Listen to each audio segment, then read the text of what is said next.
que han escrito con Carlos Fortini y Carlos Ominami sobre el no alineamiento activo, que sería interesante si en algún momento alguien nos puede poner el link de los artículos en el chat para que nuestro público lo pueda leer.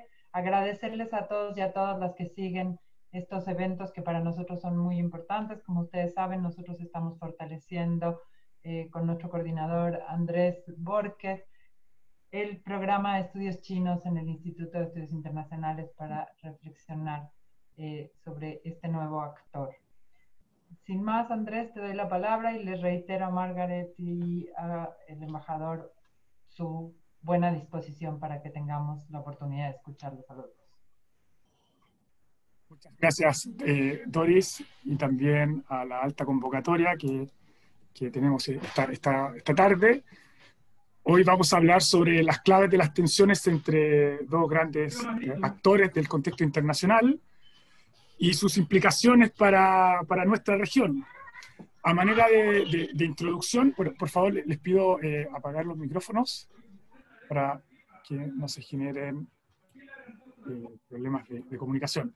Solamente a modo de introducción, utilizando la argumentación de Feigenbaum, se puede observar que durante los últimos 3 años,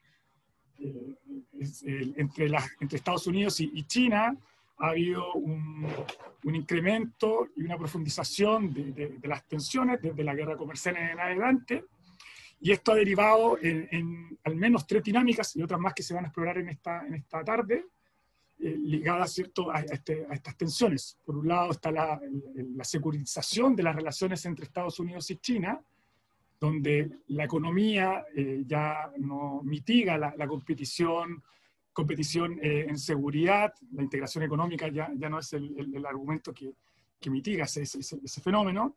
Por otro lado, también se ha observado una territorialización de la competencia entre China y Estados Unidos.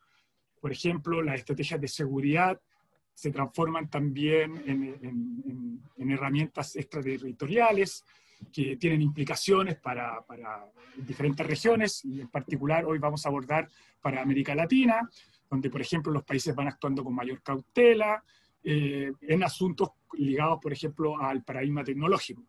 Y por último, también se ha observado con esta dinámica y a modo de introducción, sobre todo este último año, una ideologización de las relaciones entre Estados Unidos y China, y han resurgido algunas dicotomías que van modelando también el comportamiento de todos los estados, como por ejemplo democracia y autoritarismo, apertura y cierre, etc. La idea es que hoy se abre un espacio de debate crítico, y para eso tenemos 2 panelistas de lujo, que es un honor para nosotros poder contar con su participación.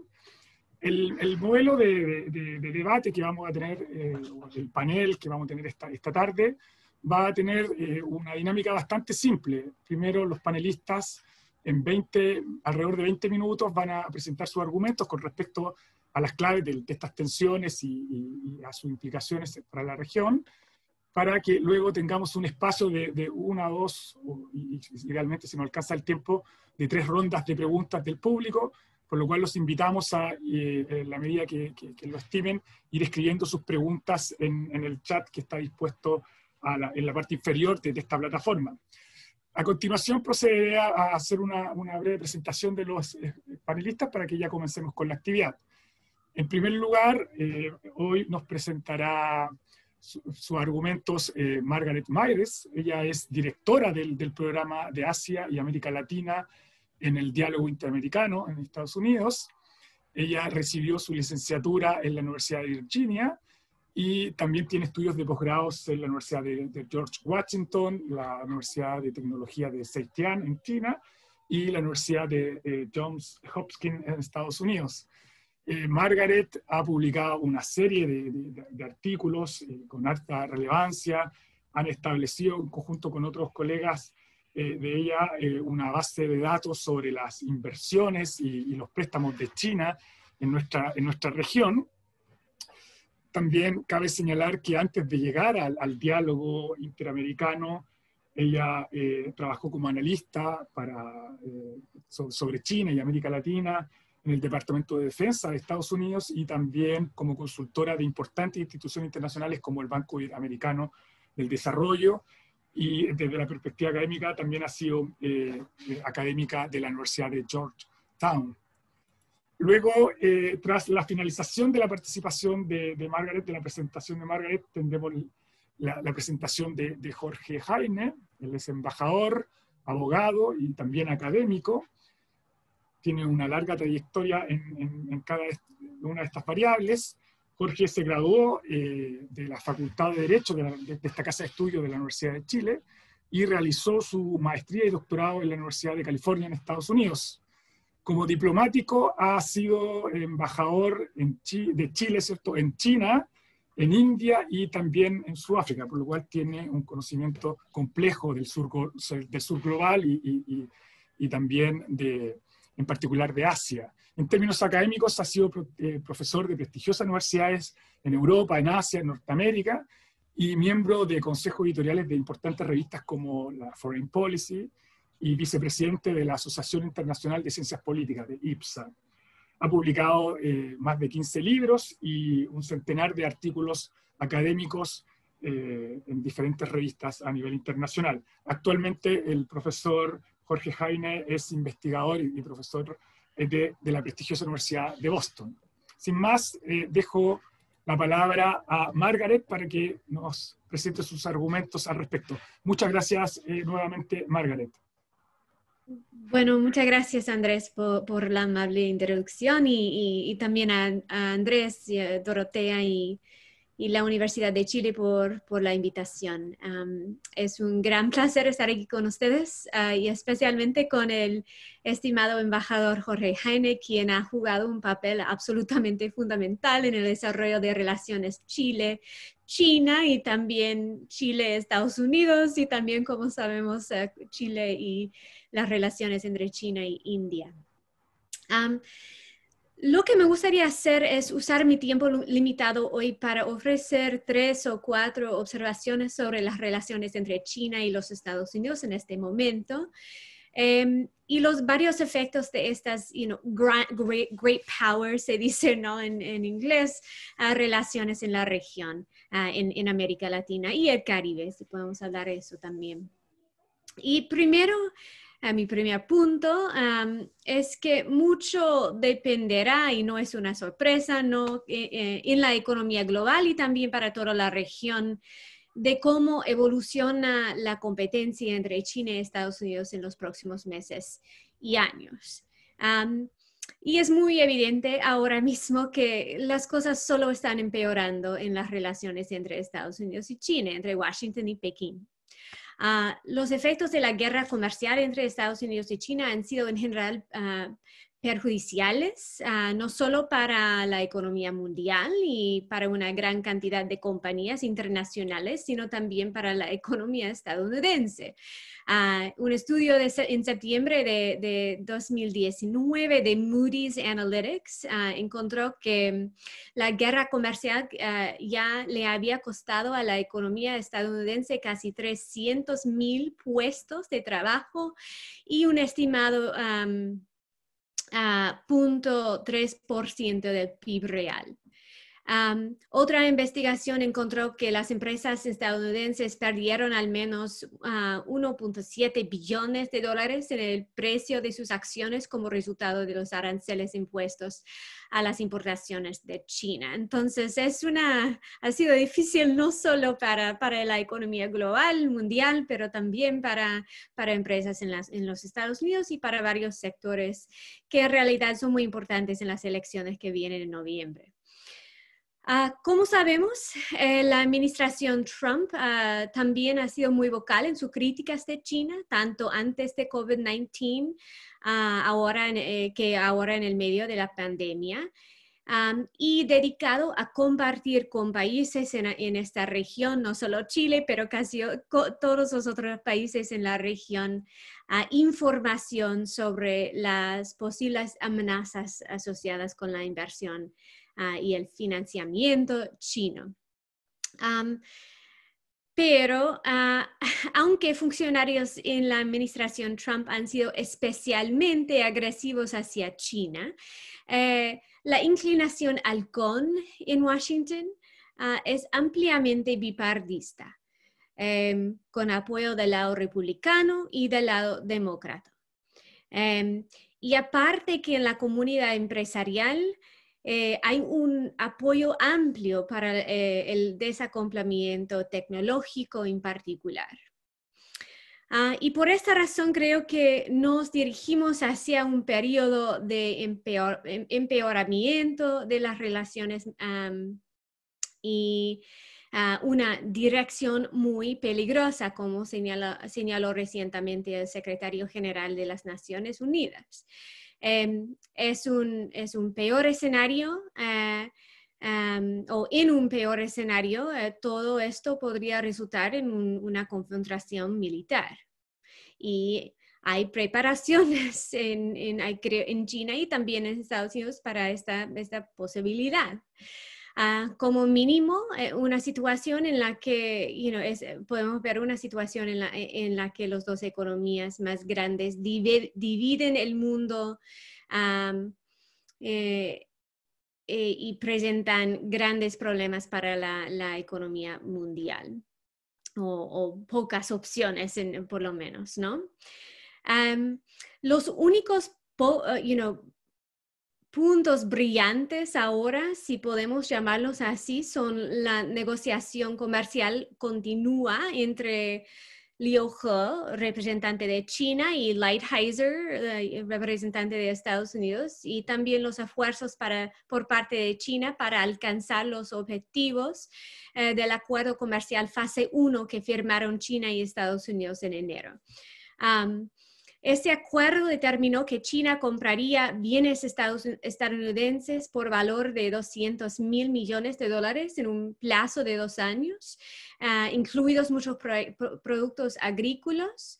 En realidad, las importaciones de productos agrícolas, especialmente soja americana, no están ni cerca de donde se proyectó que estén, pero en vez de soja, China está importando grandes cantidades de crudo para hacer frente al déficit comercial, y este déficit es un área de enfoque continua para Trump y algunos de sus principales asesores. En el caso de que Biden gane en noviembre, es poco probable que su administración tome exactamente la misma estrategia hacia China o hacia las relaciones entre China y América Latina. Pero aún así veremos, creo, turbulencias continuas en la relación, y esto se debe en gran parte a un amplio consenso en Washington de que la política exterior de Beijing se ha vuelto mucho más robusta e incluso agresiva desde 2008 más o menos, y especialmente desde 2014 o 2015. Y que esto justifica un replanteamiento de la estrategia de Estados Unidos. Mi segundo punto es que los efectos del aumento de la competencia entre Estados Unidos y China, y esto tampoco es una sorpresa para ninguno de ustedes, ya son evidentes en toda la región. Ya sea que estemos hablando de intereses relacionados con Taiwán, en Centroamérica, competencia sobre 5G, 5G, ¿no? Que se ve mucho en el caso de Brasil ahora mismo, pero también en otros países. La deliberación de muchos meses de Chile sobre la ruta para su cable submarino, que ya ha sido... tenemos una decisión, pero fue un debate. La política de Estados Unidos sobre nearshoring, ¿no? de comercio. O los esfuerzos de Estados Unidos para responder a la franja y la ruta a través de la promoción de la Corporación de Financiamiento de Desarrollo de los Estados Unidos, que fue establecido hace poco. Si queremos adoptar una opinión optimista, en algunos casos la competencia entre Estados Unidos y China puede impulsar inversión o financiamiento en la región, especialmente en países donde la cooperación de financiamiento de desarrollo está centrando, ¿no?, su atención. Colombia, por ejemplo, El Salvador. Pero en la mayoría de los casos, es mi opinión por lo menos, que la competencia entre Estados Unidos y China está teniendo un efecto limitante en las perspectivas de los países de América Latina. Esto no realmente está bien documentado, pero hay mucha evidencia anecdotal de que los gobiernos latinoamericanos, incluyendo Chile, obviamente están teniendo que tomar decisiones sobre inversiones, financiamiento y otros asuntos críticos, teniendo en cuenta los intereses de Estados Unidos y de China. Y porque estos intereses a menudo compiten, esto pone a los gobiernos latinoamericanos en una posición muy, muy difícil.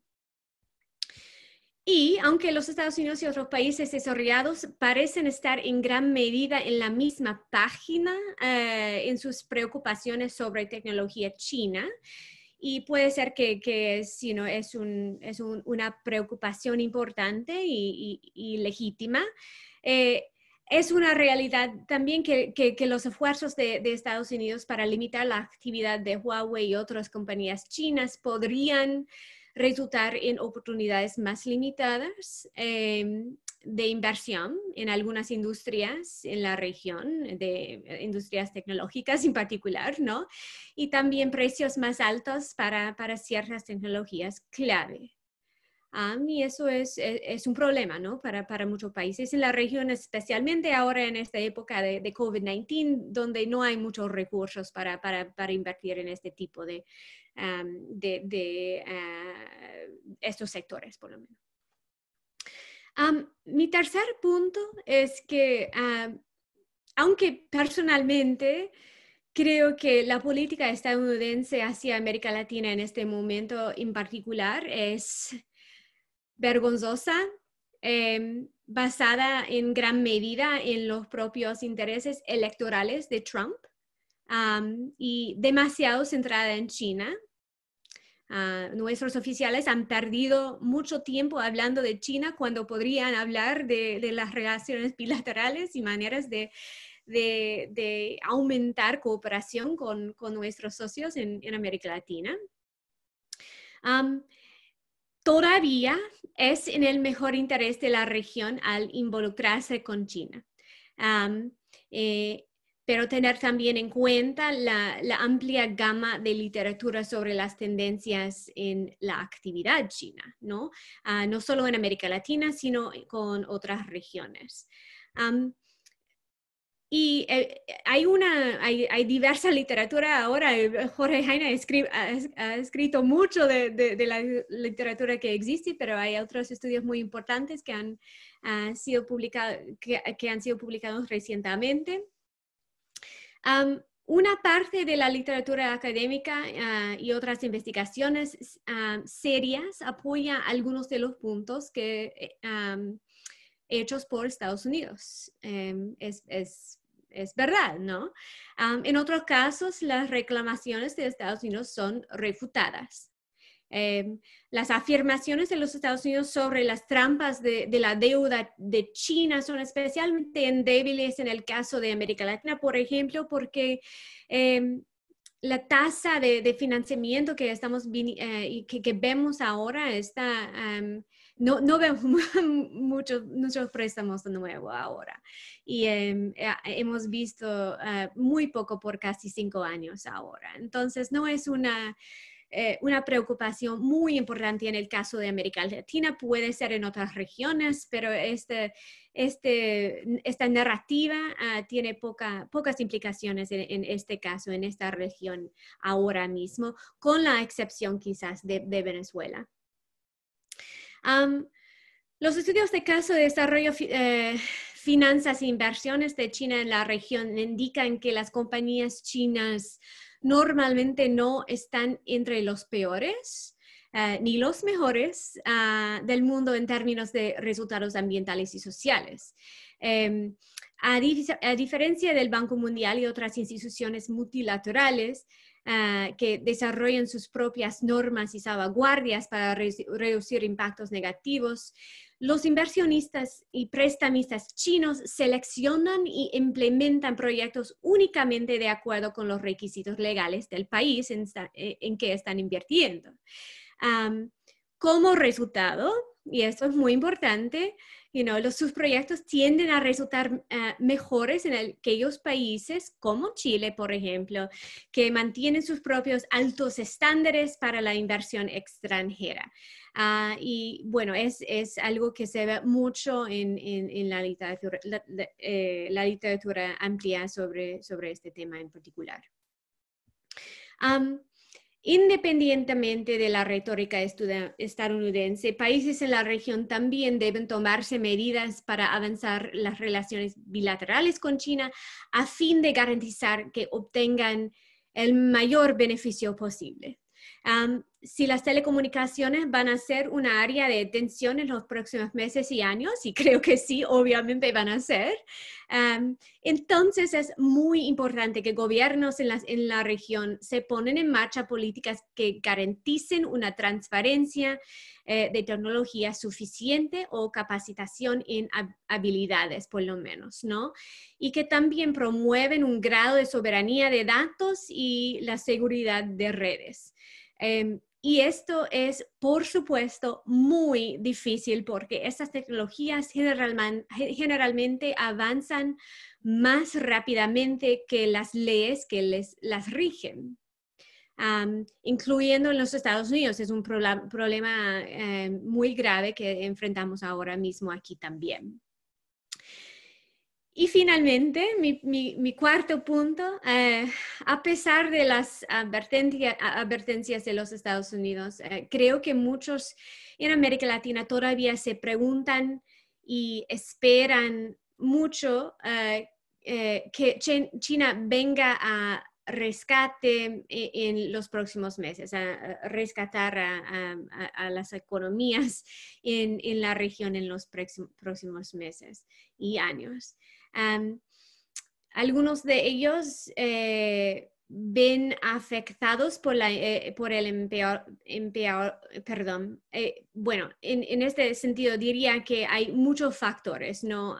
Que o apoyan o limitan las relaciones China-América Latina en este momento. Algunos de estos son relacionados al empeoramiento de la situación con Estados Unidos y China, pero muchos no lo son. No tiene nada que ver con Estados Unidos y su influencia o con China y su influencia. Estos factores incluyen el alcance y la velocidad de la recuperación de China, que tiene implicaciones globales, obviamente, y ha estado bastante impresionante hasta ahora. Pero también la sustancia y eficacia de las medidas de estímulo que China y las reformas y sus propias reformas relacionadas. También depende de cómo será el entorno de inversión en América Latina y el Caribe cuando todo esté dicho y hecho después de COVID-19. Si es una situación muy complicada, con mucho riesgo político, social, es posible que no vemos tanto en términos de inversión china que en otros casos, ¿no? El apetito de China también por la inversión estratégica en América Latina es muy importante. Hay muchos analistas en Estados Unidos ahora que piensan que en unos meses o en unos años vamos a ver un aumento grande en inversiones, en particular en adquisiciones de compañías en algunos sectores estratégicos. A ver lo que pasa, depende obviamente, como había dicho, del entorno de inversión en América Latina, pero eso sí podría pasar y eso tiene que ver con, bueno, China tiene el dinero ahora mismo, ¿no? Y ahí vamos a ver oportunidades en algunos sectores para compras o adquisiciones de compañías estratégicas. Depende también en las perspectivas de financiamiento en el extranjero de China y sus pensamientos sobre el alivio de deuda y un montón de otros factores. La asistencia médica y también los resultados de COVID-19 en la región, incluso en las relaciones con el suministro de vacunas, que es algo muy importante que está pasando ahora mismo en términos de relaciones China-América Latina. Y además de muchos otros factores. Y creo que voy a parar acá con estos 4 puntos. Muchas gracias. Muchas gracias, Margaret, por la presentación. A continuación, le dejamos la palabra al profesor Jorge Jaime. Por favor. Gracias, Andrés. Bueno, muchas gracias al Instituto de Estudios Internacionales de la Universidad de Chile y en particular a su directora, la doctora Dorotea López, por la invitación. Siempre es un gusto estar acá y compartir con Margaret, con quien hemos compartido en tantas ocasiones. La última, si no me equivoco, fue en un curso que ella dicta en la Universidad de Georgetown, en que gentilmente me invitó a hacer una exposición. Una pequeña corrección: la Universidad de California es una gran universidad. Yo hice mi doctorado en la Universidad de Stanford, está en California, pero no es la Universidad de California. Están acá Bárbara Stallings y Carlos Portales, que fueron compañeros míos en el mismo departamento. Muy bien. A comienzos de año, en enero, yo escribí una columna en Global Times, el matutino chino, diciendo que el año 2020 venía bravo y que iba a ser muy difícil. Pero debo confesar que ni yo me imaginé lo difícil y lo complejo que iba a ser. Y obviamente es un año terrible en muchos aspectos. El virus, desde luego, como todos sabemos, estalló en la ciudad de Wuhan, una linda ciudad en el centro de China que conozco muy bien y he visitado en muchas oportunidades. Y obviamente esto ha tenido un impacto mundial. Muchos pensaron que esto podría ser, obviamente, tendría un impacto muy fuerte en la misma China, donde surgió esto originalmente. Y no faltaron, ustedes conocen que dentro de la literatura sobre China hay toda una escuela que se llama la escuela colapsista, que desde hace unos 30 años viene vaticinando el inminente colapso de China y que el sistema político chino se vendría abajo. Pensaron que con esto naturalmente era la ocasión para que ello ocurriese. Curiosamente, sin embargo, ello no solo no ha ocurrido, sino que con la evidencia que nosotros disponemos en septiembre y todos los datos que nos entregan los organismos internacionales, China ha salido bien parada de esto. La OECD acaba de indicar que de las 20 mayores economías del mundo, la única que tendrá un crecimiento positivo este año será China. El Banco Asiático de Desarrollo ha señalado que en Asia, por vez primera desde los años 60, Asia tendrá un crecimiento negativo. Pero, de nuevo, la excepción es China. Hay otros países, pero China destaca dentro de ello. Entonces, ellos nos señalan un cuadro bastante distinto de lo que podríamos haber pensado que ocurriría. Ahora, en ese sentido, obviamente la pregunta que nos convoca hoy día es ¿qué es lo que ha llevado a estas tensiones y a este conflicto incipiente entre China y los Estados Unidos? La respuesta es obvia, desde luego. Se refiere a una potencia hegemónica que se ve amenazada por una potencia emergente. Es en el famoso libro de Graham Allison, La trampa de Tucídides, en su expresión más clásica, puede ser visto como el caso del conflicto entre Gran Bretaña y Alemania antes de la Primera Guerra Mundial, o, esto está yendo ya a la antigua Grecia, entre Esparta y Atenas. Muy bien, una pregunta que surge y un tema que se ha debatido mucho, incluyendo con varios de los que están acá presentes, es si esto implica una Segunda Guerra Fría o no. Y respecto de esto hay distintos puntos de vista y es algo que podemos tomarlo en el periodo de preguntas y respuestas. Pero lo que yo quisiera concentrarme ahora es más bien en lo que ha gatillado los las tensiones que hemos visto en los últimos años y a las que se refería Margaret. Lo primero que yo quisiera subrayar es que estamos en un año de elecciones en los Estados Unidos, y eso naturalmente implica una dinámica propia. El tener un enemigo externo siempre vende, y más yo diría que los Estados Unidos en política siempre ha necesitado un enemigo externo. Durante mucho tiempo eso naturalmente lo representó el comunismo soviético.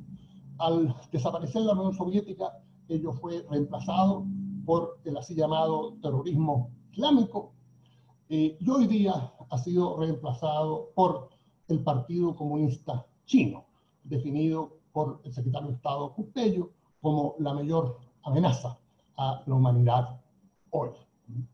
En ese sentido, yo creo que hay que subrayar también otro elemento que entra en la dinámica política más coyuntural, si ustedes quieren, y que yo creo que acá refleja no solo la situación de Estados Unidos, sino que refleja también la situación del Reino Unido. Acá tenemos esta situación tan curiosa, dos países que desempeñaron un papel de liderazgo internacional tan importante en el siglo XX y que hoy día están en las cuerdas en esa materia. Y se refiere a que el contraste que existe entre cómo China ha manejado la pandemia, que después del brote inicial, que China no lo manejó nada de bien, tratando de taparlo, ocultarlo, permitió que el virus saliera de Wuhan, saliera al resto del mundo, un manejo que ha sido en general muy criticado. Pero después de eso, la contención de la pandemia ha sido obviamente muy efectiva. Mis amigos en Beijing me dicen que en Beijing, salvo algunas prevenciones, la vida está volviendo a la normalidad, lo que es muy distinto a la situación que se da en Europa, en los propios Estados Unidos, en el mismo Chile. Eso naturalmente es un contraste muy grande. Estados Unidos y el Reino Unido son los países, algunos dirían que peor han manejado la pandemia, con efectos desastrosos, no tengo que darle a ustedes las cifras. Y el contraste de cómo ha manejado China la pandemia es naturalmente muy grande. Y eso naturalmente requiere ser de alguna manera tapado, y ahí vienen estas expresiones, como ustedes saben, el virus chino, el virus de Wuhan, y esto voy a referir al segundo aspecto que tiene que ver con esto. Es importante en el presente, a veces no tenemos una mirada histórica adecuada. El chino como villano tiene un lugar muy especial en el imaginario estadounidense. China tiene la dudosa distinción de ser el único país en la historia de los Estados Unidos que emitió una ley prohibiendo expresamente la inmigración de sus nacionales. Esta ley fue aprobada a fines del siglo XIX, estuvo vigente por muchas décadas. El villano chino fue un clásico en las películas de Hollywood de los años 20 y los años 30, y ahí tenemos expresiones como Kung Flu, que han sido usadas repetidamente en el curso de este año. Más contemporáneamente, y Margaret también aludió a ello, está el tema de la tecnología. La impresión en Chile es que en China son muy buenos para copiar, pero malos para inventar. En esto, como en otras cosas, estamos un poco atrasados. La verdad es que en China hoy día, en materia de tecnología, en muchos aspectos, desde luego en telecomunicaciones, también se podría decir en inteligencia artificial. En inteligencia artificial yo diría que están más o menos parejos. China está a la cabeza, está realmente con logros y con avances muy significativos. China gasta algo cercano, poco menos de un 3% del PIB en investigación y desarrollo. En Chile, para tener una idea, es un 0,38. Son diferencias siderales. Y los avances que ha tenido China en ese sentido han llevado a que lo que fue originalmente una guerra comercial se transformase en una guerra tecnológica. Los intentos de evitar que otros países en el resto del mundo utilicen, por ejemplo, la tecnología de Huawei, son un ejemplo de ello. Y ello, muchos dirían, no es por razones de seguridad nacional, como se plantea, es por razones comerciales, para evitar de que China tenga éxito en materia de sus avances, en materia de exportación, en fin, presencia a nivel mundial. llega a situaciones que incluso pueden parecer cómicas. Ustedes conocen la aplicación TikTok, en que los jóvenes del mundo comparten particularmente bailes. Eso hoy día está siendo cuestionado y ya Estados Unidos prohibió a WeChat, que es una aplicación que se usa mucho en China y en otras partes, y hay un debate en este momento acerca de qué es lo que va a pasar con TikTok. Está buscando tal vez alguna solución.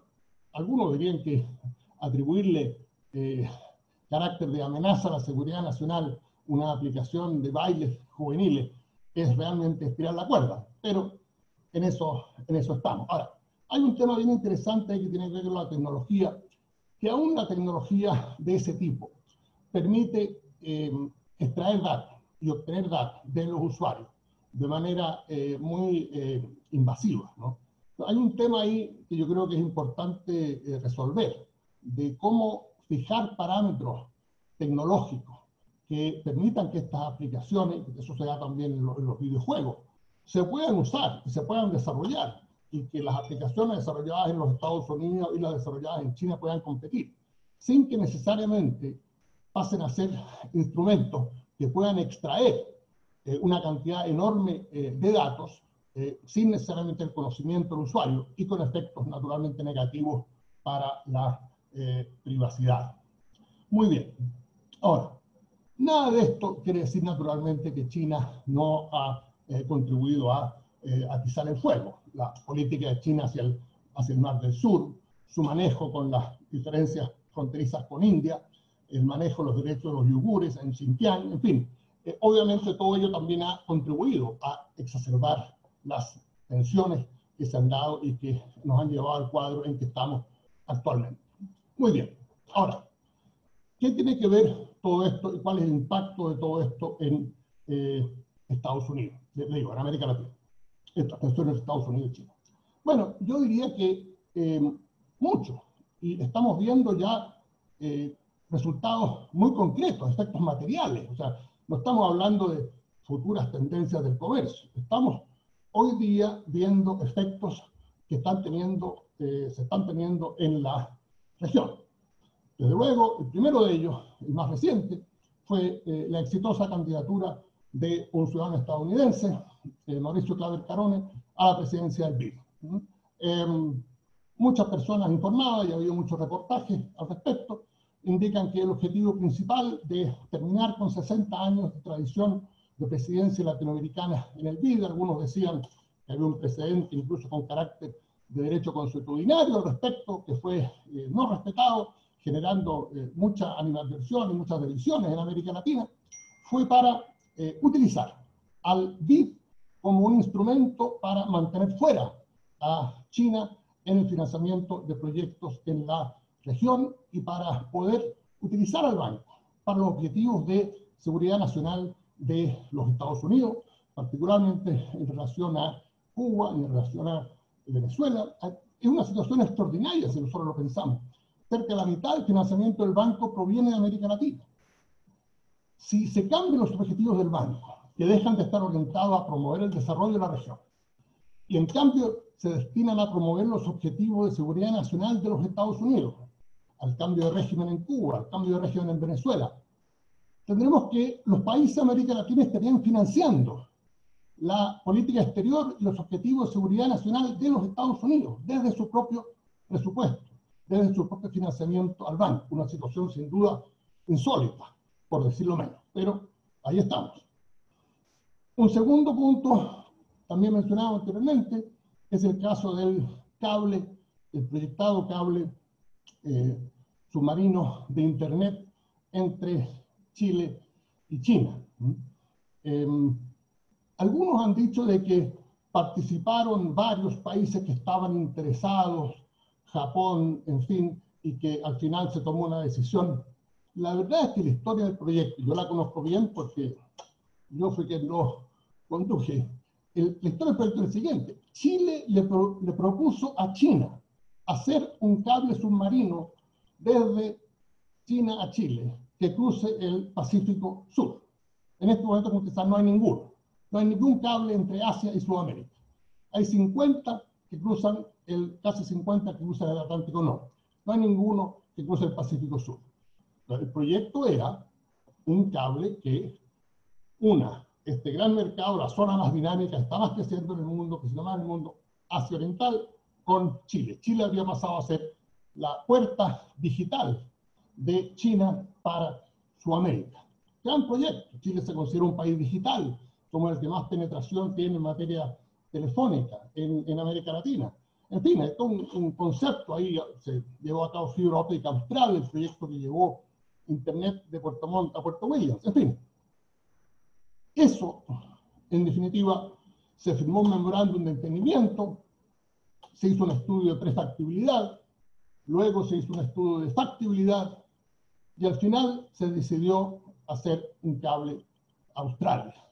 Ahora, no hay demanda de Internet, de comunicación electrónica entre Chile y Australia. El comercio entre Chile y Australia es un 1% del comercio entre Chile y China. Y bajando. De manera que no tiene ningún sentido comercial ni lógico. Algunos dicen, bueno, es que desde Australia se comunica con Japón. Bueno, si es por eso, hoy día desde Chile los cables se comunican con California y de ahí cruzan hacia China. Entonces, ¿qué es lo que añade? No hay valor añadido alguno, pero es una víctima. Muy bien. Pero Chile no es el único caso. Panamá, como ustedes saben, Panamá estableció relaciones diplomáticas con China en el año 2017 y se llevaron a cabo una serie de proyectos. Un caso interesante fue que en Panamá, China, una empresa china, se ganó un concurso abierto en licitación para construir el cuarto puente sobre el canal de Panamá, proyecto de $1.400 millones. Una crítica a muchas empresas chinas es que firman acuerdos de gobierno a gobierno, que no participan en licitaciones, en competencia abierta. Muy bien. En Panamá, licitación, empresa china se gana el proyecto, cuarto puente sobre el canal de Panamá. Un proyecto de un tren que se iba a hacer desde Ciudad de Panamá al norte. Muy bien. Cambió el gobierno, mismo caso de Chile, se cancela el proyecto del tren, se cancela el proyecto del puente, por presiones de los Estados Unidos. Entonces, las consecuencias, como digo, las estamos viendo muy directamente. Ahora, para poner esto un poco en perspectiva, me dicen a mí que es muy legítimo, y por supuesto que es muy legítimo, que Estados Unidos desee reafirmar su presencia en las Américas. Uno puede discutir si la mejor manera de hacerlo es invocando la doctrina Monroe. Ustedes saben que la doctrina Monroe ha sido resucitada. Se habla incluso de la doctrina Monroe 2.0. El presidente Trump aludió a la doctrina Monroe en un discurso en Naciones Unidas en el año 2018. Ahora, la pregunta que surge es si es excluyendo a la participación de otros países, excluyendo a la participación de empresas de otras partes, de los proyectos de desarrollo y de los proyectos que se lleven a cabo en América Latina. La mejor manera de contribuir al progreso y al avance de la región. Una cosa es decir que haya competencia. A mí me parece muy sano que haya competencia. Yo creo que es muy bueno que Estados Unidos diga que su proyecto América crece. Queremos participar en los proyectos de infraestructura. Queremos desarrollar proyectos, construir puertos, en fin. Muy bien. Pero la manera de hacer eso, y de hacerlo, me parece a mí, de manera razonable y para el beneficio de todos, es compitiendo, no excluyendo. Porque si se procede excluyendo a ciertos países de antemano y a ciertas empresas de antemano, pues no hay competencia. O sea, eso es actividad monopólica, no es permitir que funcione el mercado. Ahora, esto llega ya al límite cuando llegamos al tema comercial. No sé si ustedes han visto las últimas cifras, pero en el caso de Chile, las exportaciones de Chile a China de enero a agosto de este año subieron un poco más de un 9% en comparación al año pasado. Bajaron en 2 dígitos a Estados Unidos, a Japón, a la Unión Europea. China es la economía que está creciendo. Es el mercado que ofrece oportunidades. Entonces hay presión para no comerciar con China, que es el único mercado que está creciendo. O sea, yo entiendo que los Estados Unidos y el Reino Unido ya no crean en el libre comercio y crean en el comercio administrado. Pero decirnos que vendamos en mercados donde no hay demanda, ¿tiene sentido esto? O sea, yo creo que estamos entrando en una situación muy compleja y muy difícil, porque si se plantea que acá está de nuevo vigente la doctrina Monroe, estamos retrocediendo el calendario a 1823. Estamos diciendo que hay ciertos países que no pueden tener presencia en las Américas. Y esos países son los que más están creciendo. Precisamente la tendencia en América Latina en los últimos 20 años ha sido diversificar sus relaciones exteriores, sus relaciones comerciales, sus relaciones de inversión. Eso ha sido el gran hecho que nosotros hemos visto en los últimos 20 años en América Latina. Y ahora, en el año 2020, se nos dice, no, ¿saben? Tienen que pedir permiso primero en Washington. ¿Con qué países ustedes se quieren vincular? Y si les damos permiso, entonces pueden. Si no, no. Yo creo que es algo un poco anacrónico. Y obviamente, vuelvo, insisto, lo ocurrido en el PIB es un buen ejemplo de ello. Lo increíble es que está encontrando incluso cierta acogida en algunos de nuestros países. Lo único que falta en Estados Unidos es que pronto veremos un resucitar del corolario Roosevelt, en que se diga, bueno, si es que hay cierta presencia de países que a Estados Unidos no les parece, los Estados Unidos se va a arrogar el derecho de intervenir. En esto consistió, como se sabe, el corolario Roosevelt de 1904 y que Estados Unidos aplicó muy fuertemente en los años que lo siguieron. Entonces yo creo que es importante que recapacitemos un poco, que tomemos una mirada un poco más de altura, de no quedarnos meramente en lo que se está comprando y vendiendo, sino que examinemos seriamente lo que está ocurriendo. Y si es que como región, como países, queremos efectivamente volver a 1823 o queremos desarrollar nuestros países y continuar creciendo y haciendo lo que tenemos que hacer. Y finalmente, con esto cierro. Yo creo que la situación en la región es extremadamente grave, es extremadamente seria. Con un 8% de la población, América Latina tiene un 30% de los fallecimientos por la pandemia. Estados Unidos con un 4 tiene un 20, que es peor, pero nosotros no estamos muy lejos. La región este año tiene un crecimiento negativo de un 9%. Se estima que en materia de ingreso per cápita, a fin de año vamos a estar de vuelta en el año 2010. En niveles de pobreza vamos a estar de vuelta en el año 2006. Que en esa situación, además, la región tenga que restringir sus vínculos con países de fuera de la región, eso debe ser una limitante muy seria y muy grave. Y yo creo que debe hacernos recapacitar un poco. Por eso es que nosotros con mis colegas Carlos Fortini y Carlos Minami hemos planteado la necesidad de una nueva política exterior para la región y que hemos denominado de un no alineamiento activo y que ponga los intereses de la región al frente y no que se nos dicte lo que debemos hacer, ya sea desde Washington o desde Beijing. Muchas gracias. Gracias al profesor Heine por su participación. A continuación procederemos a establecer un par de rondas de preguntas. Ya hemos ido recibiendo en el chat de varios colegas, incluyendo de colegas de la región como de México. Comenzamos con la primera ronda. Las 3 preguntas van a ser abiertas, así que pueden intervenir ambos panelistas, así que les dejamos abierta la posibilidad. Primero pregunta, Alfredo Jefferson con Cristian Siebert, consultan sobre cuáles o qué implicancias observan para la región, para América Latina, la elección del nuevo presidente del Banco Interamericano del Desarrollo.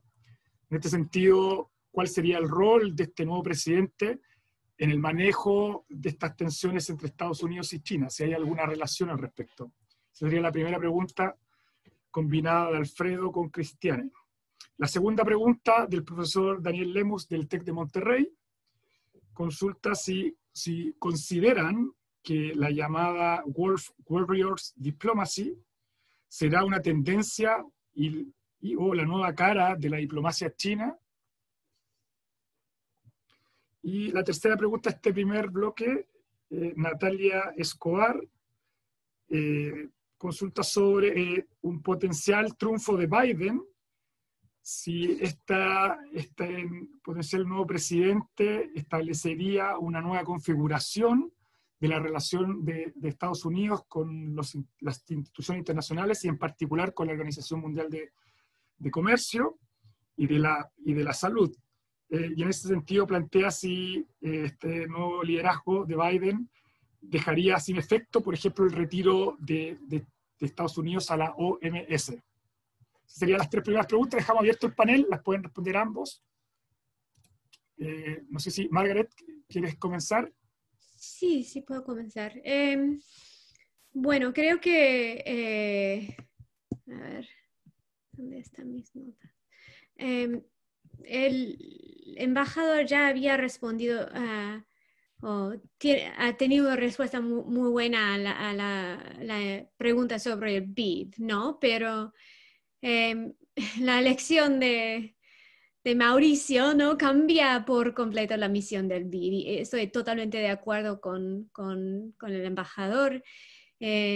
De una en que la región era responsable de sus propios objetivos de desarrollo, a uno en que los Estados Unidos desempeña un papel de supervisión y una motivación política con respecto a Venezuela, como dijo el embajador, también con respecto a Cuba, y todos nosotros sabemos que Mauricio Claveguerón tiene unas opiniones bastante fuertes sobre esos dos países en particular. Entonces, sí, es un problema muy grave. No sé qué recursos tendría el Biden, una administración Biden, para cambiar esa situación. Hay algunos escenarios en que están hablando en Washington, D.C., pero en general vamos a ver, por lo menos por unos meses o mucho más, un escenario muy diferente y muy desafortunadamente, creo, en el caso del BID en particular. ¿Respondo a las otras preguntas también o qué? Quería también responder a algo que dijo el embajador sobre una agenda regional, y estoy totalmente de acuerdo que es más importante ahora que nunca. Siempre ha sido importante en términos de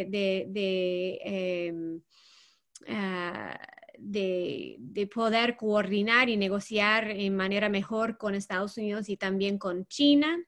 Pero ahora es súper importante tener esta coordinación, no necesariamente en términos de la región en general, pero subregiones servían también para poder hacerlo, pero para poder negociar y mantener una posición muy fuerte y en contra de influencia o de Estados Unidos o de China, y para poder avanzar las relaciones con los dos, con los intereses de países latinoamericanos en la mente, ¿no? Los otros, a ver, uno sobre Biden, ¿no? También. Bueno, si Biden, creo que, como había dicho en la presentación, creo que generalmente, por parte no solo de los republicanos y de la administración Trump, pero también por los demócratas en nuestro Congreso en particular, pero también algunos asesores de Biden tienen una impresión o prefieren ver las políticas o hacer una política hacia China un poco más halcón que habíamos visto con administraciones anteriores, por ejemplo, Obama o aún Bush, ¿no? Y por eso, creo que vamos a continuar con esta visión de China como competidor con esta competencia importante entre los dos países y una visión de lo que China está haciendo, no solo en América Latina, pero en otras regiones como algo con muchas malas implicaciones. Esto creo no va a cambiar. Pero creo que es muy obvio, si vemos lo que la administración Biden o la campaña Biden ha escrito ahora mismo sobre sus políticas económicas y lo que Biden hizo en la administración de Obama, que vamos a ver un énfasis en multilateralismo, en restaurar, perdón, mi español es terrible, pero en restaurar algunos acuerdos que hemos dejado, en restaurar algunas alianzas importantes, no solo en Europa, pero también en América Latina y otras regiones, y de ser parte de organizaciones adentro de las Naciones Unidas o otras organizaciones como el World Health Organization. Porque si no participamos, hay una percepción, por lo menos de muchas personas aquí en Washington DC, si Estados Unidos no participa, eso da más influencia, más credibilidad en los argumentos de los chinos o otros participantes también. Entonces tenemos que estar en la mesa por lo menos. Entonces sí, creo que Biden ha adoptado esa posición y veríamos por lo menos más interés en participar en esas organizaciones internacionales. Gracias, Margaret. Por favor, Jorge, ¿alguna réplica o algún comentario de las preguntas? Varias cosas. Primero, en relación al BID, yo creo que el tema no está cerrado. Hay que ver qué es lo que va a pasar de ser electo Joe Biden como presidente de los Estados Unidos. La noción de que de alguna manera durante 5 años el BID aplique las políticas del presidente Trump hacia Estados Unidos con una Casa Blanca en que está el presidente Biden es un poco compleja, por decirlo menos. De manera que yo creo que hay un tema que hay que tener presente. Otro aspecto que no se ha notado demasiado es que en realidad el apoyo que terminó teniendo el candidato de los Estados Unidos en la región fue más limitado de lo que se piensa. Si nosotros de la votación que obtuvo restamos a los Estados Unidos y restamos el caso de Venezuela, se da la situación absurda que en el BID votó Juan Guaidó, que no gobierna Venezuela, ni siquiera gobierna la oposición en Venezuela. Sin embargo, tuvo un 3.4% de los votos. Si nosotros cambiamos eso, el voto de Venezuela, y lo ponemos al otro lado, que sería lo lógico, y restamos el voto de Estados Unidos, en la región habría un voto mayoritario en contra de que fueron los votos que se abstuvieron en la elección que ocurrió. No es que es una elección en muchos aspectos bastante cuestionable. Segundo, una gran pregunta desde México sobre la diplomacia del lobo guerrero. Peter Martin, un corresponsal de Bloomberg, va a publicar un libro, China's Civilian Army, The Wolf Warrior Diplomacy, que va a publicar Oxford University Press el próximo año, en abril, me lo acabo de enviar. Yo creo que es un caso muy interesante. Yo creo que en Chile no lo hemos entendido de manera adecuada. Y muy brevemente, no quisiera extenderme, pero acá hay una gran paradoja. Este es un tema que yo sigo de cerca. Una gran paradoja. En el Reino Unido y en los Estados Unidos, los embajadores y los diplomáticos en este momento están siendo atacados fuertemente por los políticos de todo tipo. Hay 2 embajadores del Reino Unido que han tenido que renunciar a sus cargos debido a la falta de apoyo o ataque directamente de los partidarios del Brexit, el embajador en Bruselas y el embajador en Estados Unidos. La embajadora, como ustedes saben, Marie Yovanovich en Ucrania, fue sometida a también fuertes ataques. Fue el tema del impeachment que hubo en el Congreso de los Estados Unidos hace algunos meses.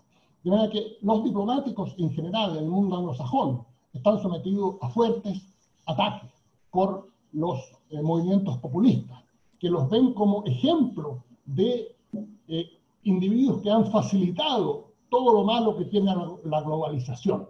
Se ven como ayudadores de la globalización y por lo tanto tienen que ser denunciados y en lo posible echados. ¿Qué está pasando en China? En China está pasando todo lo contrario. Los embajadores, en vez de ser atacados, minimizados y echados, están asumiendo responsabilidades muy significativas, llevando la voz cantante en temas en relación con los medios, usando las redes sociales, jugando un papel realmente clave. El embajador Cui en Washington lleva 7 años en el cargo, una persona muy seria, muy competente. Embajadores en América Latina que yo conozco, que desempeñan papeles muy importantes en otras partes también. China se ha dado cuenta que el embajador es la cara del país donde está destinado y que por lo tanto hay que realzar su papel, no minimizarlo, no atacarlo, no tratar de alguna manera de disminuir su rol, sino que hay que proyectarlo. Y eso es algo, ahora, eso ha despertado resistencia, esto es controversial, no todo el mundo está de acuerdo, en fin. Pero yo creo que es algo que es importante tener presente, y el libro de Peter Martin al respecto, yo creo que va a ser un libro importante. Finalmente, respecto de qué cambio significaría una presidencia de Joe Biden. Yo creo que es muy cierto lo que dice Margaret. El horno no está para bollos. Acá no vamos a ver un cambio radical, ni siquiera tal vez un cambio mayor en la política de Estados Unidos hacia China si es electo el presidente Biden. Las encuestas de opinión pública nos dicen que lo que opina el público estadounidense respecto de China se ha ido deteriorando. Me parece que desde creo que un 44% de apoyo hace algunos años, hoy día la percepción negativa que tiene la opinión pública norteamericana de China ha llegado a un 66%, según las encuestas de Pew Research. De manera que esto es un tema de fondo, no es un tema de republicanos versus demócratas, se ha creado un ambiente, por las razones que dije anteriormente, particularmente complejo para China.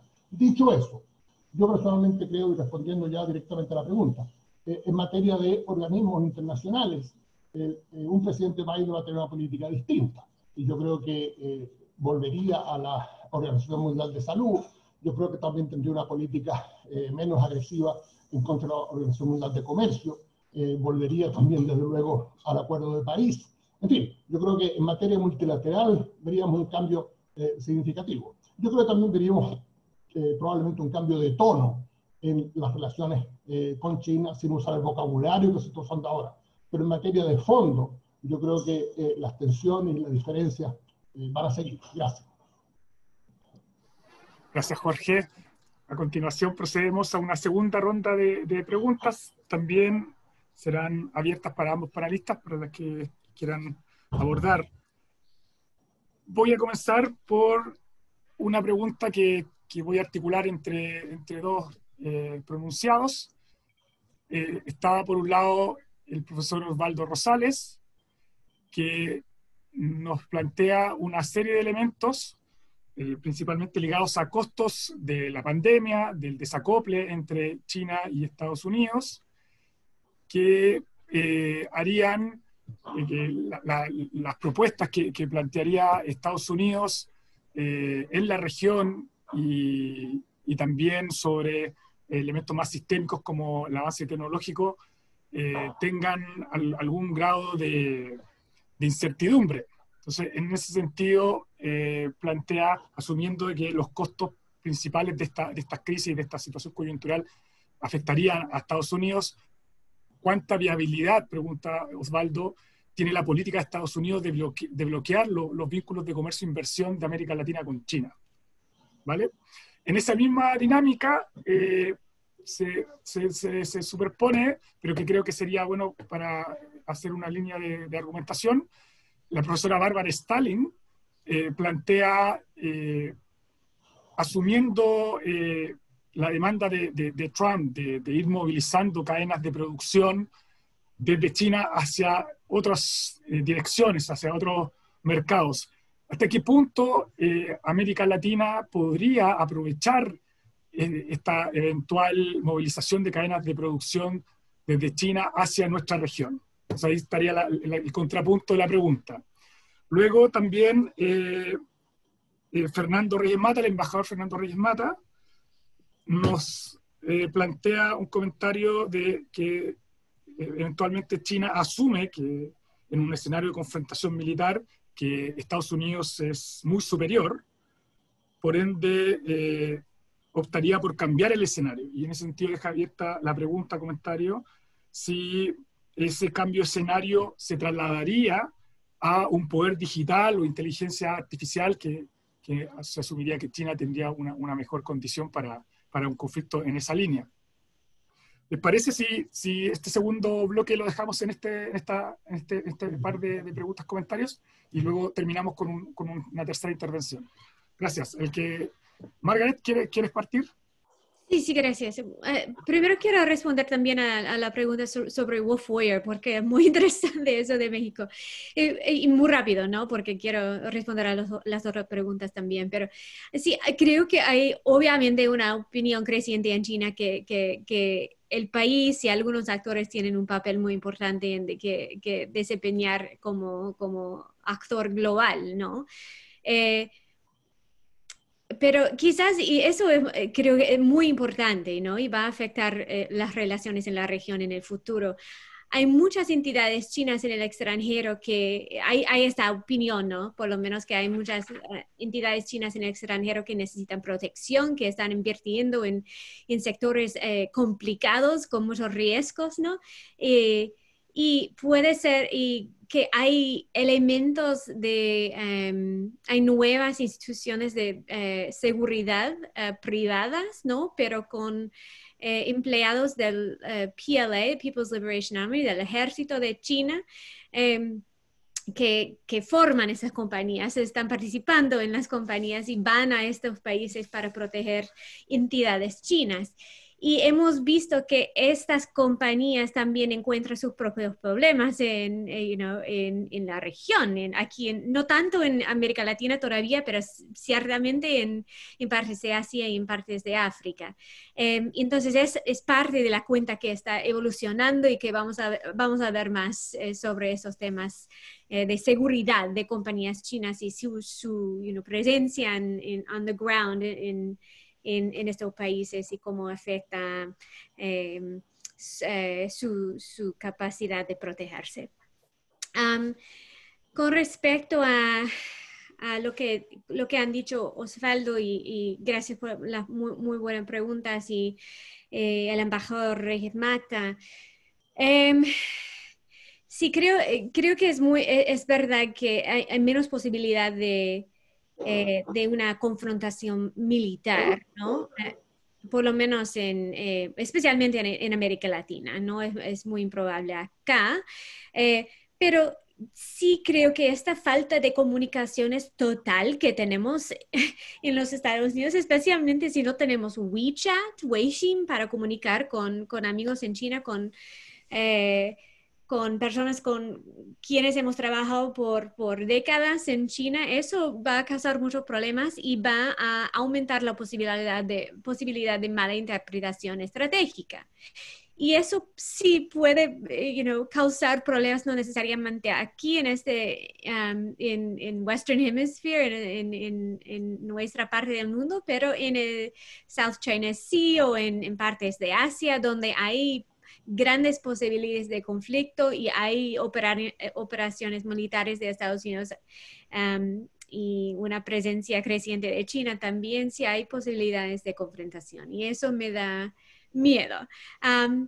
Pero es verdad que en general China va a depender más o su poder viene más de sus avances en tecnología, en inteligencia artificial, en sus bases de datos que tienen sobre personas en todo el mundo y sus acciones, etcétera. Entonces, sí, creo que van a tratar de desarrollar más que nada ese tipo de poder y las ventajas que trae.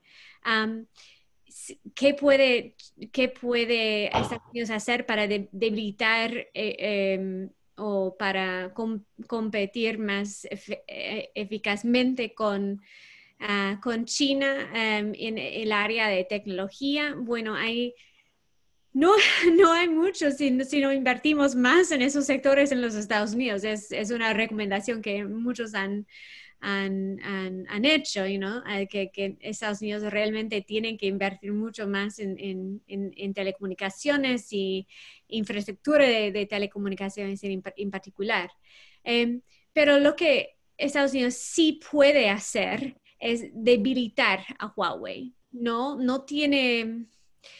Huawei ya tiene conexiones muy importantes en la región, ya ha desarrollado muchas 3G, 4G, en varios países en la región y tiene, alianzas con compañías, con proveedores de tecnología en la región. Entonces, tienen una posición muy fuerte. Pero si Huawei, es muy debilitado por sanciones o por otras políticas de los Estados Unidos, si no tienen los chips, etcétera, que necesitan para hacer sus productos, es muy probable que Estados Unidos pueda afectar su capacidad de hacer cosas en América Latina también. Gracias, Margaret. Continuamos con la respuesta y comentarios de Jorge, por favor. Muy bien, gracias, Andrés. A ver, yo creo que acá, en relación a la pregunta sobre un posible conflicto, yo creo que hay que tener presente dos datos, que estos son los datos claves, y de ello surgen muchas cosas. Primero, hoy día, en términos de paridad de poder adquisitivo, la economía china es mayor que la economía de los Estados Unidos. Según el Banco Mundial, ese es el dato relevante. Que no sea mayor en términos nominales, esto es en términos de precios de mercado, que lo va a hacer según proyecciones para el año 2029, es otra cosa. Pero eso es el primer dato que hay que tener presente. Hoy día China es una gran potencia económica. Segundo, la gran potencia militar lejos, y lo va a hacer por mucho tiempo, son los Estados Unidos. Entonces, esos son los dos datos, me parece a mí, que hay que tener presentes. Y estos dos datos no van a cambiar en el futuro inmediato. Entonces, yo creo que a partir de ahí es que podemos sacar una serie de consecuencias, una serie de conclusiones. Segundo, respecto del desacople, la pregunta de Osvaldo Rosales, del desacople y sus efectos en América Latina. Yo creo que hay que distinguir acá dos cosas. El desacoplamiento que está en curso entre la economía china y la economía de los estadounidenses es un tema muy complejo. Debemos dar cuenta que el comercio entre China y Estados Unidos del año 2018 llegó a los 700 mil millones de dólares. Las inversiones mutuas de ambos países superan los cientos de miles de millones de dólares en ambos países. El desacoplar esto no es algo fácil, ni que se vaya a hacer de la noche a la mañana, ni que no vaya a tener costos muy altos. Es algo que está en curso en algunos aspectos, pero muchos consideran que va a ser muy difícil. Y efectivamente, el trasladar una fábrica de Guangzhou a Vietnam no es fácil, no se puede hacer de la noche a la mañana. De manera que este es un proceso que está por verse, está en curso. Obviamente han bajado las inversiones mutuas considerablemente, el comercio también está enfrentando problemas, pero no es algo que pueda hacerse fácilmente. En cuanto a América Latina misma, yo creo que acá el proceso es un poco distinto. O sea, las presiones que se están dando es para que se cancelen y no se lleven a cabo proyectos chinos en América Latina. Que eso significa un costo mucho mayor para América Latina, eso le tiene sin cuidado a Washington. Eso no es un problema de Washington. Acá el tema es, ustedes cancelen este proyecto. ¿Y quién nos ofrece usted acá? No, acá no se ofrece nada. Le estamos diciendo lo que tiene que hacer. Ese es el patrón que tenemos. Los gobiernos nuestros lo que tienen que hacer es evaluar. Es decir, bueno, obviamente estamos metidos en un juego complejo, pero ¿cuáles son nuestros intereses? ¿Y cómo tomamos las decisiones? ¿Vamos a agachar el moño permanentemente o vamos a tener una actitud distinta? Lo del BID pareciera darnos pistas que algunos gobiernos están por agachar el moño permanentemente, otros no. Vamos a ver a qué es lo que lleva esto en el futuro. Gracias, Jorge y Margaret. Procedemos a la última ronda de preguntas. Y bueno, y disculpo de antemano si es que no alcanzamos a incorporar todas las preguntas dentro del debate. De hecho, las voy a recopilar y se las voy a mandar también a los expositores por si estiman querer responderlas también por otras vías, por ejemplo, por correo electrónico. En ese sentido también necesitaría los correos de las personas que no alcanzamos a incorporar las preguntas dentro del debate. Bueno, voy a incorporar preguntas que van en nuevas direcciones para generar otros ámbitos dentro del debate.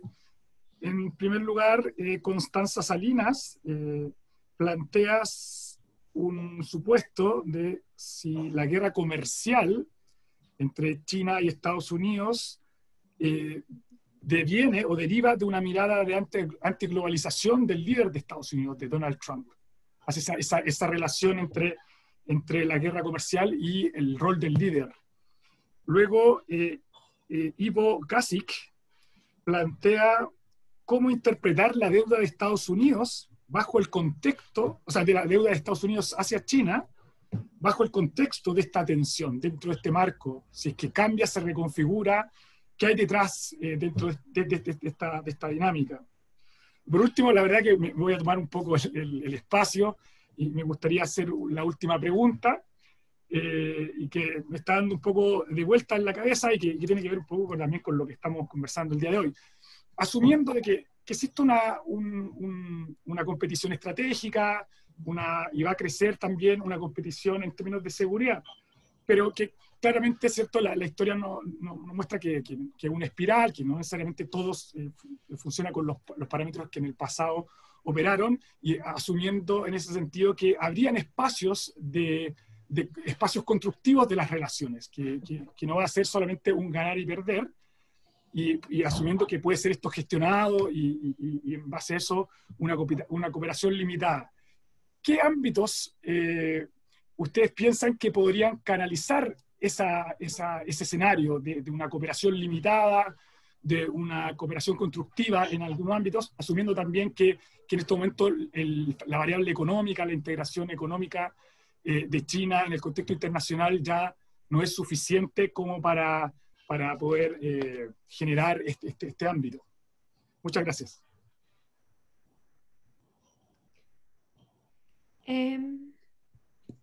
¿Empiezo entonces?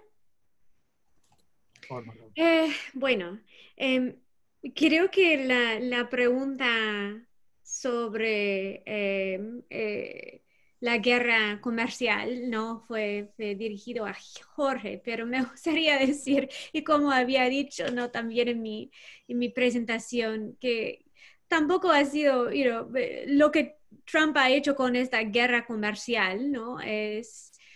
Tampoco ha dado beneficios a los Estados Unidos, como había dicho, ¿no? Entonces, tampoco es buena opción, aunque sí fue, la razón para hacer esta guerra o empezar esta guerra fue, relacionado a ese sentido o sentimiento de que, el sistema actual no ha sido tan beneficioso para Estados Unidos y que, China tiene algunas prácticas o algunas políticas que no permiten la inversión de Estados Unidos y otros países en China, pero tiene acceso libre a otros mercados y eso no es justo. Entonces, es la justificación, ¿no? Pero hemos visto que ha sido un desastre, no funciona y tampoco ha afectado lo que China está haciendo con su propia política sobre inversión en su país. Entonces, ¿qué hacemos ahora? Si hay otra administración, sí creo que por lo menos Biden cambiaría ese aspecto, ¿no? Tendremos otros atentos de cambiar la manera en que China está haciendo negocios y su apertura al mercado internacional, pero con esta guerra comercial creo que no va a ser el enfoque. Vamos a ver, ¿no? ¿Qué más? Hay una pregunta aquí muy interesante sobre, de Lorena, a la cual quería responder sobre la decisión de algunas compañías americanas de salir de China o salir también de Perú y otros países en el mundo. Es una tendencia que hemos visto en los últimos meses y años.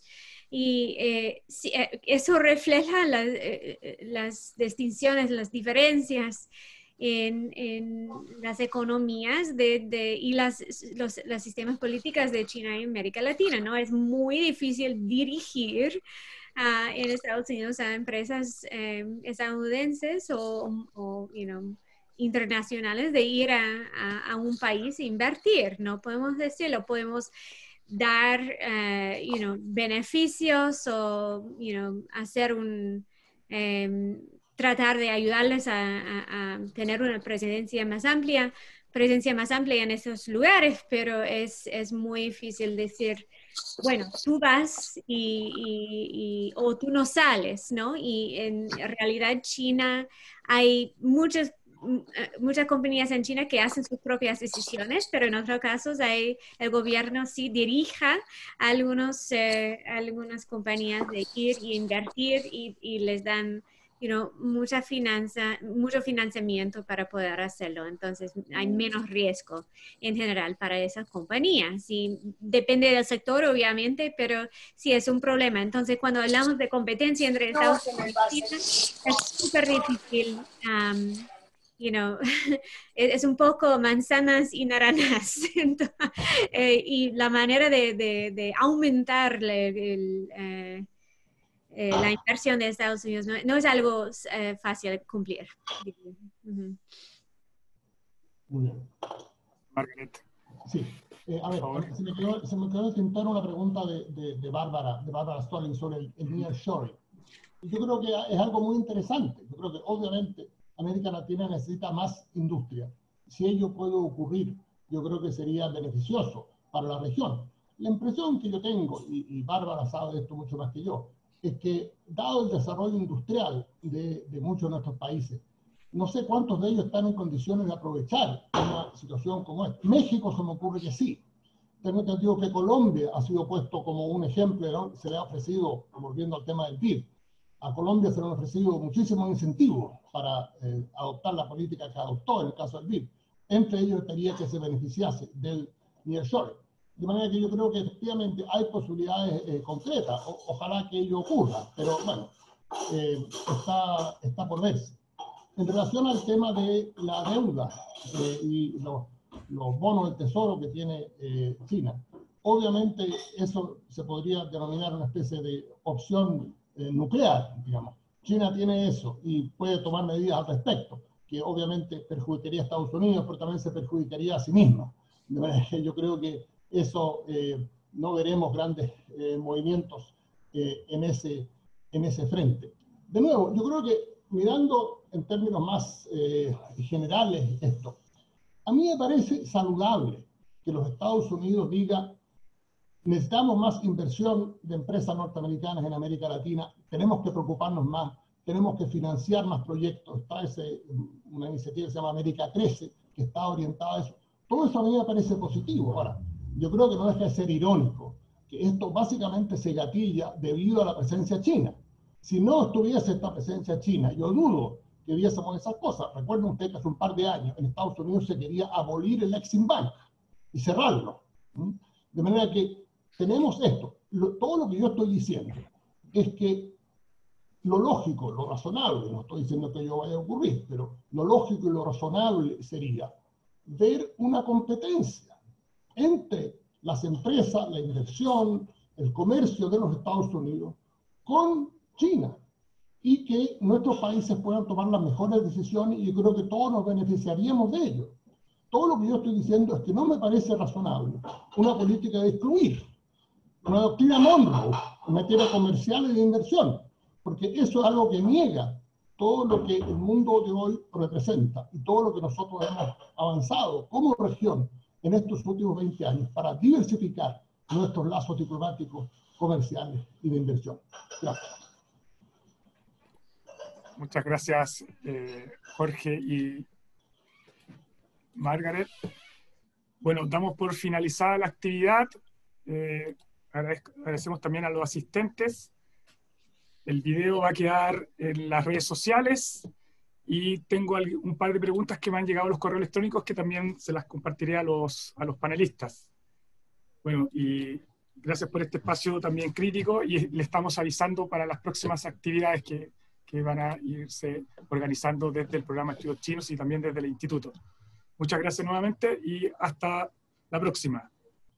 Muchas gracias. Gracias. Gracias a ustedes. Mi amor, tú estás brillante.